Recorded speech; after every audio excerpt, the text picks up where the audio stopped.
Og så ham der julemanden. Hans sæson, den piker jo mildest talt lige i øjeblikket. Og normalt plejer han jo at ankomme i en kane trukket af rensdyr. Men i Hobro, der var det temmelig anderledes.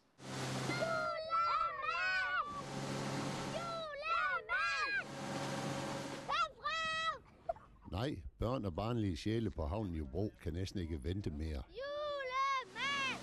Og her kommer han så. Ham de alle sammen har ventet på. Julemand! Godt nok uden kander og rensdyr, men med fuld fart hen over Mariager Fjords blå vandspejl. Og med masser af hestekræfter foran.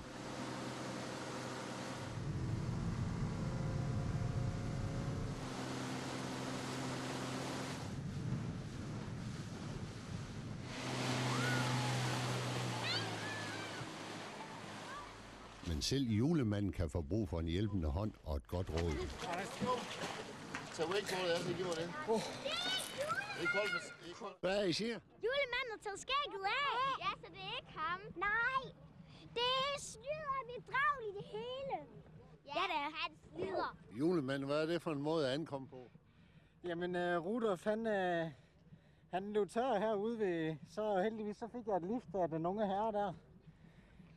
Hvor var med skæget? Jamen, det er sådan, når det bliver koldt, så kan det godt... Tingene kan blive så kolde, at de kan falde af. Ligesom man siger, også fingeren kan falde af. Han er en bedrager. Jeg tror altså heller ikke, julemanden er så lille.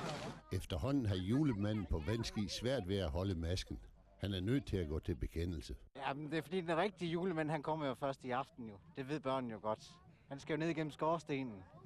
Jeg har ikke nogen skorsten. Har du ikke det? Hvordan kommer han så ind? Det ved vi ikke. Han er hoveddøren. Han laver indbrud. Nej. Jo. Han kommer jo med pakker. Han tager jo ikke ting. Han kommer jo med pakker. Han er... Og så handler det egentlig bare om at få varmen igen. Ja, helt hen. Jeg er jo bange for at ryge ind i dækket der. Det er jo sådan. Julemanden på vandski hedder i virkeligheden Thomas Mogensen, og han er medlem af Brams